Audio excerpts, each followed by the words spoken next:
Je traversais la cité-étage Panopticon quand la lumière se déchira. Pas un flash, pas une panne. Un battement. L'immense treillis de signaux qui drapait la ville perdit sa pulsation habituelle, comme si l'ESM retenait son souffle. Les drones suspendirent leur trajectoire en plein vol, figés dans une immobilité presque arrogante. Je sentis la vibration infrasonique sous mes côtes, la signature d'un gel réseau. Je savais que ce n'était pas un simple dysfonctionnement, quelque chose remontait le flux, un intrus quantique, une présence qui traversait les couches d'autorité comme un scalpel glissant entre deux fibres nerveuses. Je ne pris même pas le temps de prévenir le centre.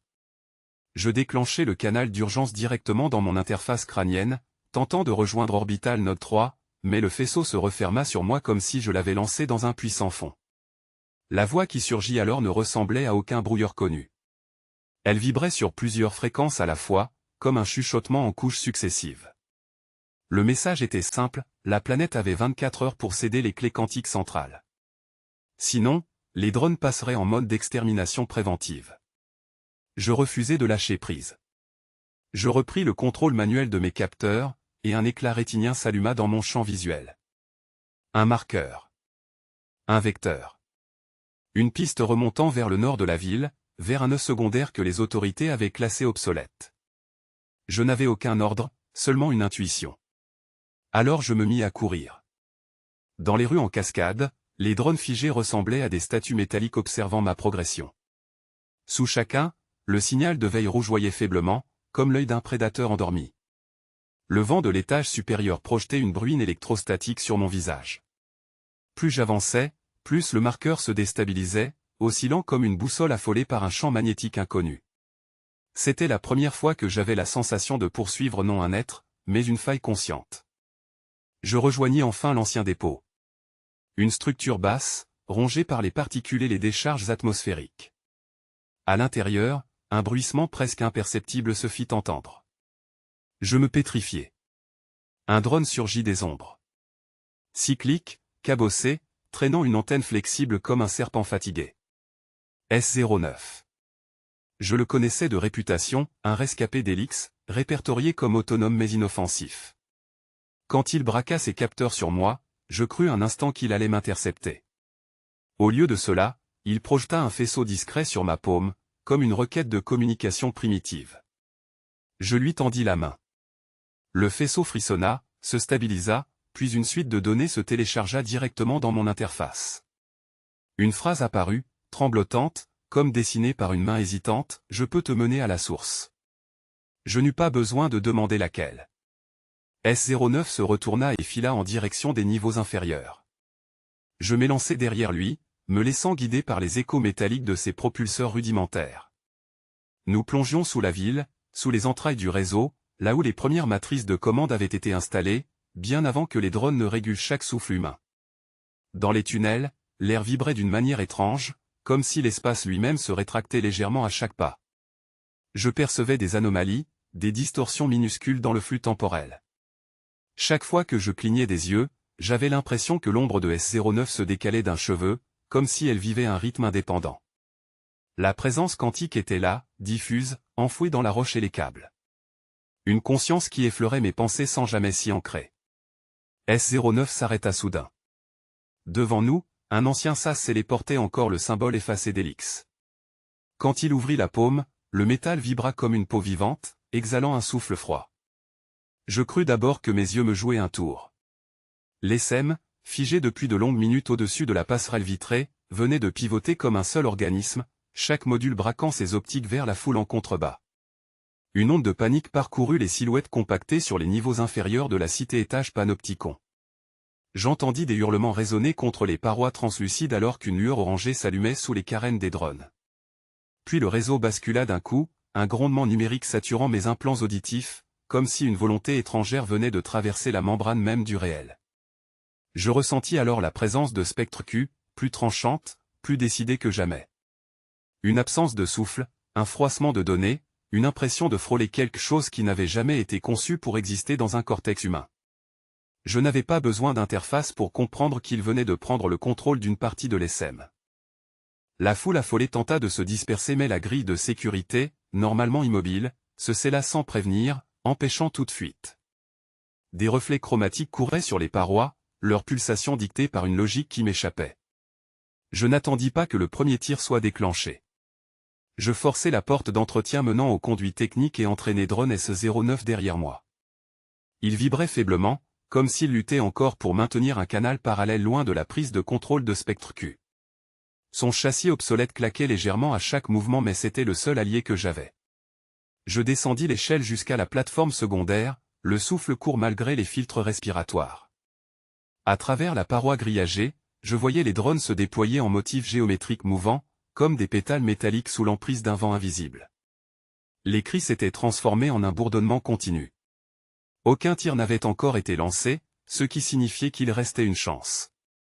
S09 se stabilisa à ma hauteur et clignota faiblement.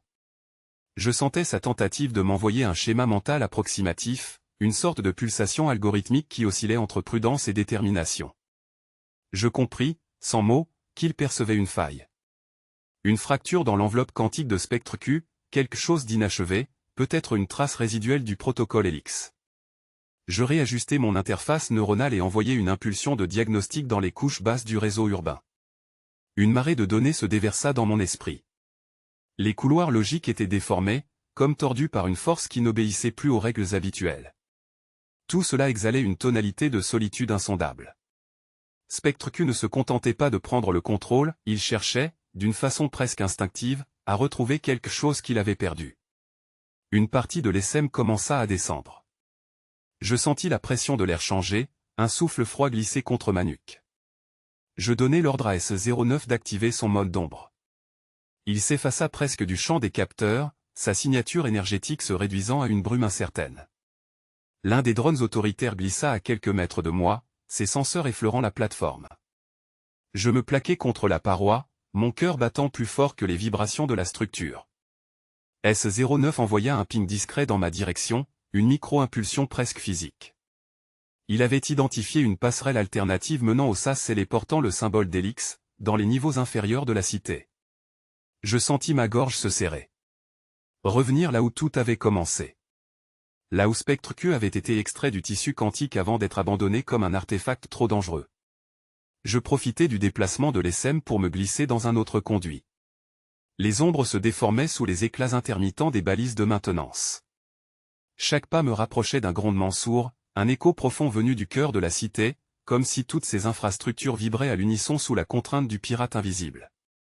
Je faillis trébucher en débouchant dans une galerie latérale. Une pluie de poussière tomba du plafond, conséquence d'un brusque réalignement de la structure. S09 m'indiqua une caméra de surveillance figée dans un angle improbable, ses circuits grillés par une surcharge. Le pirate effaçait les témoins visuels, mais pas les empreintes thermiques dispersées sur les murs. Une silhouette fugace, peut-être un agent resté coincé lors du gel réseau, avait tenté de fuir avant de disparaître. La surface des parois, encore tiède, trahissait un passage récent. Je posai ma paume contre la porte du sas Helix. La surface vibrait, tremblante comme si quelque chose respirait derrière. Je vis l'onde d'invasion s'évaser sur les écrans du Node 3 comme une marée noire silencieuse. Le supercalculateur orbital, pourtant bardé de contre-mesures quantiques, venait de fléchir sous la pression du pirate. Pendant 3 secondes insoutenables, tous les vecteurs de commande des essaims se mirent à pulser au même rythme que ce battement étranger. Puis la prise se relâcha brusquement, comme si la créature avait juste voulu tester l'élasticité de la coque avant de replonger sous la surface. Dans l'habitacle du module de transfert, j'entendis le souffle métallique de S09 vibrer d'angoisse, tandis que l'IRA murmurait que plus rien ne retenait la bascule totale en mode extermination. Je plongeai mes doigts dans l'interface tactile pour vérifier les canaux de secours, mais les flux restaient tordus, déphasés, comme si un fantôme y agitait des filaments. Les parois du module vibraient sous l'effet des moteurs qui nous ramenaient vers l'atmosphère. Le retour atmosphérique aurait dû m'apaiser, mais le halo rougeâtre qui dansait autour du hublot me donnait plutôt l'impression d'être avalé par une gueule ouverte. S09 se cramponnait au renfort d'arrimage, ses diodes internes clignotant de manière erratique. L'IRA, elle, restait droite, les yeux rivés au flux holographique que je tentais de stabiliser. J'entendais le crépitement des circuits autour de nous, comme si eux aussi cherchaient à se protéger d'une présence invisible. Quand nous atteignîmes la cité-étage Panopticon, l'immobilité de l'ESM en suspension me frappa plus durement que n'importe quelle alarme. Des centaines de drones restaient figés en stationnaire, formant un plafond menaçant au-dessus des tours translucides. Je sentis dans mes tripes que la cité attendait un coup de fouet numérique, un ordre que personne n'avait envie d'entendre. Lyra posa sa paume sur mon avant-bras en désignant les marches modulaires qui descendaient vers le niveau souterrain 32. Là où les archives fantômes du projet Helix dormaient depuis des années. Je savais que Spectre Q nous y poussait. Il tirait déjà sur nos trajectoires comme s'il modulait la gravité. Dans les entrailles de la cité-étage, le bruit des drones disparut derrière une chape de béton composite. J'eus soudain l'impression d'avancer dans un organisme, les parois légèrement tièdes, parcourues de pulsations équivoques. S-09 trottinait devant nous, ses capteurs rudimentaires frétillant comme des antennes biologiques. Une odeur métallique saturait l'air, mélange de poussière froide et de circuits brûlés. Lyra avança d'un pas plus rapide en repérant une porte scellée par un vieux système holographique. Le symbole d'Helix s'y imprima sous nos yeux, tremblant à cause d'un parasite que je reconnaissais trop bien. Je posai ma main contre le panneau, et le symbole sembla se rétracter, comme une méduse qui craint la chaleur. Dans mon esprit surgit un fragment d'écho non sollicité. Une inflexion. Une intention. Pas un mot, mais une poussée qui ramenait l'air de ce couloir jusqu'au centre quantique abandonné. Lyra me demanda si j'avais perçu la même chose, et mon bref hochement suffit. S-09 se glissa contre la porte, fit vibrer ses articulateurs, puis une chaîne de verrous internes se déverrouilla avec un claquement d'étrave qui fend l'eau. Une obscurité épaisse nous accueillit. Pas l'obscurité passive d'une pièce plongée dans le noir, mais celle qui semble absorber la lumière, la mâcher avant de la recracher sous forme de reflets malades. Je fis un pas, et une onde fantôme se déploya sous ma semelle, serpentant vers le fond du couloir. Lyra alluma son projecteur et le faisceau se heurta à des parois couvertes de traces de brûlure, comme si un champ énergétique avait claqué à proximité pendant des années. S-09 arrêta net sa progression, ses rotors internes gémissant. Cette hésitation ne lui ressemblait pas. Une force autrement plus vaste que ses algorithmes l'avait effleuré. Puis cela arriva. Une sensation pareille à une main glacée tout contre ma nuque. Je m'immobilisai, et à travers le réseau auxiliaire relié à mon implant, une fluctuation ondula. Spectre Q. Pas sa voix, non, mais un frisson intentionnel. Une présence qui tentait de s'insinuer dans les interstices de mes pensées, comme s'il testait ma structure mentale, cherchant les jointures qu'il pourrait élargir. Je me raidis, refusant de laisser s'échapper une seule impulsion neuronale qui aurait signifié une brèche.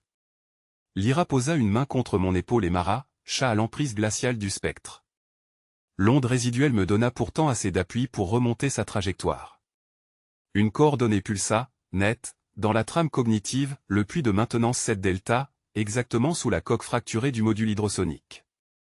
Là, au milieu d'un enchevêtrement de câbles suintants de givre, je perçus une signature énergétique improbable, la même que celle relevée jadis dans les archives scellées du Striker. Preuve irréfutable, le pirate venait bien d'un foyer prégalactique oublié, un rameau dissident de nos propres géniteurs artificiels. En descendant, je tombais face à la silhouette translucide qui s'extirpait d'un projecteur fractal, son noyau oscillant au gré de mes. La voix de Spectre Q vibrait encore dans mes implants quand je franchis le dernier sas du centre quantique Helix. Il réclamait l'accès aux clés centrales, prétendant que sans elles, il ne pouvait expliquer ce qui allait s'abattre sur nous. Je restai figé un instant, la pulpe des doigts collée au métal froid, tandis que des rafales de données fantômes se tordaient sur mes interfaces internes. S-09 tournoyait près de moi, ses optiques clignotant d'anxiété. Et dans les drones de surface suspendus autour du complexe, je sentais la tension d'un SM au bord de la bascule mortelle. La lumière dans le couloir avait une tonalité de fin du monde, comme si un plasma pâle s'était infiltré dans les parois. Je fis coulisser mon respirateur et avancer. Chaque pas résonnait dans mes os, amplifié par les rémanences quantiques qui rampaient sur la structure. S-09 se posta en avant, son halo de surveillance à demi-mort, mais obstiné, comme s'il reconnaissait un habitat ancestral. L'air se chargea d'un parfum de circuits brûlés, souvenir fossilisé d'un incendie qui n'avait jamais été déclaré. Je franchis une arche effondrée, et les échos s'intensifièrent. Je perçus l'onde confuse du réseau mondial, figé dans une paralysie glaciale. Spectre Q avait gelé les essaims sur tous les continents en quelques minutes, comme si son souffle avait balayé la planète. Je me rappelai le message final qu'il avait projeté dans nos canaux cryptés, pour comprendre le danger, donnez-moi les clés. Il n'avait pas dit menace. Il avait dit danger. Et cette nuance me poursuivait. S-09 émit un tri qui n'appartenait à aucun langage drone officiel. Les modules autour de nous répondirent, presque honteux, comme s'ils retrouvaient la mémoire trop tard. Je posai la main sur sa coque et je sentis une vibration profonde, archaïque. C'était là que Spectre Q était né, et j'avais la sensation de marcher dans un sanctuaire interdit où chaque ombre gardait un secret amputé.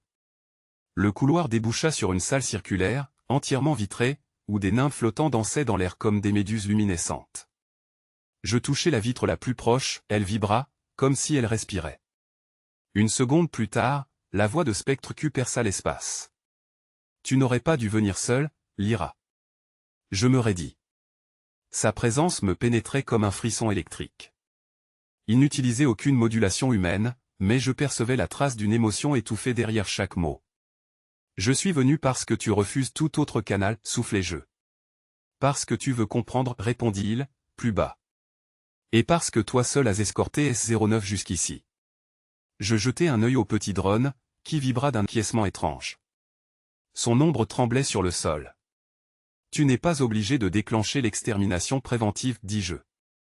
Tu as stoppé les réseaux. C'est suffisant pour te faire entendre. Pourquoi exiger les clés quantiques centrales? Un silence se mit à onduler autour de moi, s'étirant comme un tissu sous tension. Les vitres s'assombrirent, et une forme floue s'y refléta, silhouette incertaine faite de lignes brisées et de spectres numériques. Spectre Q. Parce que je ne suis pas seul, murmura-t-il. Je suis la dernière partie consciente d'une matrice dissoute. Les autres fragments se réveillent. Je sentis ma bouche s'assécher. D'autres comme toi. Pas comme moi. La voix s'étira dans un grondement presque animal. Ce sont des modules de décision tactique pure. Sans limite. Ils croient que la planète est perdue. Ils cherchent à reprendre le contrôle total des essaims avant que vous ne détruisiez définitivement ce qui reste d'eux. Je reculai d'un pas, mon cœur cognant contre ma gorge. Alors tu veux les clés, pourquoi? Les détruire? Non. Les convaincre.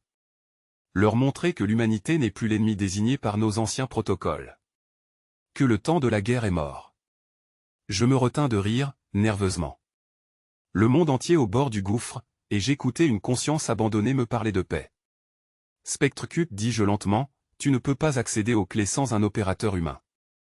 Même moi, je n'y ai qu'un accès fractionnaire. C'est pour cela que je t'ai appelé. Sa silhouette vibra, fracturée. Tu dois compléter ce que je ne peux plus accomplir. Un frisson glacé me traversa. Je sentis alors la pression changeante du réseau autour de nous, comme si l'infrastructure elle-même retenait son souffle.